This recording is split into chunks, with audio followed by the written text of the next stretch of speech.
বক্তব্য রাখছেন প্রধানমন্ত্রী শেখ হাসিনা, সরাসরি যাচ্ছে সেখানে। টাকা নিয়ে অতিমাত্রায় সুদ দিতে হয়, সেটা দিতে হবে না। বরং আমরা এই সময়ের মাধ্যমে তাই প্রত্যেকটা পরিবারকে যে সহযোগিতা করব,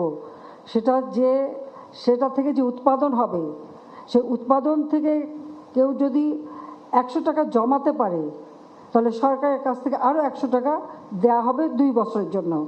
সেটা জমা হবে তার মূলধন হিসেবে। এবং আমি এর জন্য একটা ব্যাংক তৈরি করেছি, পল্লী সঞ্চয় ব্যাংক। এই পল্লী সঞ্চয় ব্যাংকে এটা থাকবে এবং পল্লী সঞ্চয় ব্যাংকের আস্তে আস্তে প্রকল্প থেকে যারা একটু স্বাবলম্বী হয়ে ওই পল্লী সঞ্চয় ব্যাংকেই তাদের টাকা থাকবে, সেটাই তার মূলধন হিসেবে তিনি যে ব্যবসা বাণিজ্য যেটাই করেন, হাঁস মুরগি পালন বা চাষ করা বা হাতে সেলাই করা, যে কাজ যে পারবে সেই কাজ করে ওই ব্যাংকের থেকেই টাকা নেবেন এবং কাজ করবেন, আবার ব্যাংকে লোন শোধ দেবেন, অর্থাৎ সম্পূর্ণভাবে স্বাবলম্বী হবে। এই চিন্তাটা মাথায় রেখে যেটা জাতিপিতা করতেছে, যে প্রত্যেকটা পরিবার যেন স্বাবলম্বী হয় এবং দারিদ্র্য থেকে মুক্তি পায়, সেটা লক্ষ্য রেখেই এই ক্ষুদ্র সঞ্চয়ের এই পরিকল্পনা আমি নেই এবং সেটা আমরা বাস্তবায়ন শুরু করি। দুর্ভাগ্যের বিষয় হলে 2001-এ বিএনপি জামাত ক্ষমতায় সেটা বন্ধ করে দেয়, একরকম বলতে গেলে এটার কার্যকারিতাই থাকে না। যা আমরা পরবর্তীতে সরকার এসেছি, আসার পরে আমরা কাজ করে যাচ্ছি এবং একে একে আমরা এই পল্লী সঞ্চয় ব্যাংকটাকে আরও উন্নত করে গড়ে তোলা এবং সেই সাথে ওই ব্যাংকের মাধ্যমে ঋণ দেওয়া, আর ঋণের সাথে সাথে যারা সঞ্চয় করবে, সঞ্চয় করতে পারলে তাদেরকে এই আর্থিক সহায়তা দিয়েই স্বাবলম্বী করে গড়ে তোলা, সেই কাজটা কিন্তু আমরা করে যাচ্ছি।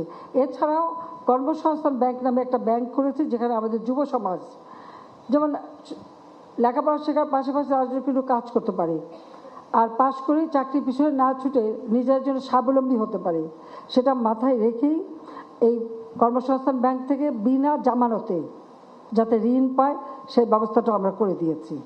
আমাদের দেশে বর্গা চাষি আছে, বর্গা চাষিরা কখনো ব্যাংকে ঋণ পেত না, কারণ ঋণ পাওয়ার তাদের কোনো সুযোগ নাই, কারণ তারা কোনো কিছু জামানত রাখতে পারে না। বর্গা চাষিদের জন্য জামানতবিহীন ঋণের ব্যবস্থাও কৃষি ব্যাংক থেকে, সেটাও আমি 96 সালে যখন সরকার ছিলাম তখন করে দিই।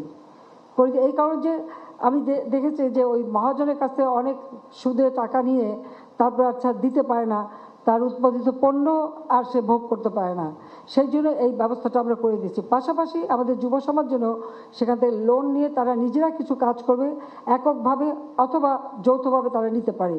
যেমন এখন 2 লাখ টাকা পর্যন্ত বিনা জামানতে দেওয়া হয়, সেখানে একক বা কয়েকজন মিলে যদি একটা গ্রুপ তৈরি করে যদি বা এক ব্যক্তি কোম্পানি খুলতে পারবে, কোম্পানি আইনও করে দিয়েছি যে এক ব্যক্তি একটা কোম্পানি খুলে সেও ব্যবসা করতে পারে, সেই সুযোগটাও আমরা সৃষ্টি করে দিয়েছি।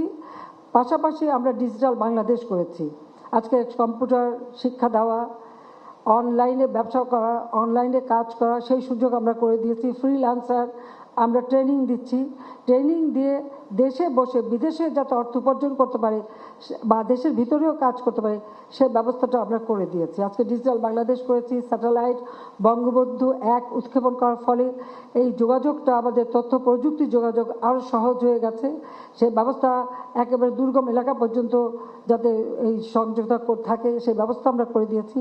এই যে আমরা বেসরকারি এত টেলিভিশন, সেগুলো এখন আমাদের স্যাটেলাইট থেকে কিন্তু চলছে, আমাদের আর বিদেশ থেকে ভাড়া করে মানে আমাদের বিদেশি অর্থ দিয়ে বিদেশ থেকে ভাড়া করে আনতে হয় না, আমাদের স্যাটেলাইট ব্যবহার করতে পারি।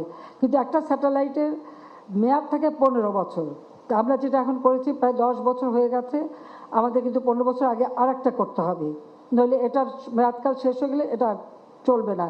সেটা এখন থেকে আমরা দ্বিতীয় স্যাটেলাইট নির্মাণেরও ব্যবস্থা নিয়েছি, যাতে এবং সেটা আরও শক্তিশালী হবে, সেখানে আমাদের আবহাওয়া বার্তা থেকে শুরু করে সব ধরনের সুযোগ আসবে, সেই ধরনের নতুন স্যাটেলাইট আমরা করে দেবো। একেবারে প্রত্যন্ত অঞ্চলে, গ্রাম অঞ্চলে, চর অঞ্চলে, দ্বীপ অঞ্চলে, সব অঞ্চলের মানুষ যেন যোগাযোগটা, তথ্য প্রযুক্তির যোগাযোগ করতে পারে, অনলাইনে যোগাযোগ করতে পারে। মোবাইল ফোন কারো হাতেই ছিল না, আমি প্রথম মোবাইল ফোন উন্মুক্ত করে দিই সকলের হাতে, এখন মোটামুটি সকলের হাতেই মোবাইল ফোন আছে, এমনকি বাংলা অক্ষরও মোবাইল ফোনে আছে যেটা থেকে লিখতে পারি। সেইভাবে আমরা পদক্ষেপ নিয়েছি, অর্থাৎ দারিদ্র্য বিমোচন করে মানুষকে জীবনমান উন্নত করা, যেটা জাতির পিতা বঙ্গবন্ধুর স্বপ্ন ছিল, সেটা বাস্তবায়নের জন্য অনেকগুলি ব্যবস্থা আমরা নিয়েছি। তার মধ্যে এটা একটা ব্যবস্থা যেটা একেবারে হতদরিদ্র থেকে মানুষকে মুক্তি দেবে। তাছাড়া আর একটা বিষয় আমরা নিয়েছি, যেমন কোনো মানুষ ভূমিহীন গৃহহীন থাকবে না কোনো পরিবার। কাজে যে সমস্ত পরিবারের ঘর বাড়ি নেই, জমি নাই, আমরা তাদেরকে বিনা পয়সার ঘর তৈরি করে দিচ্ছি এবং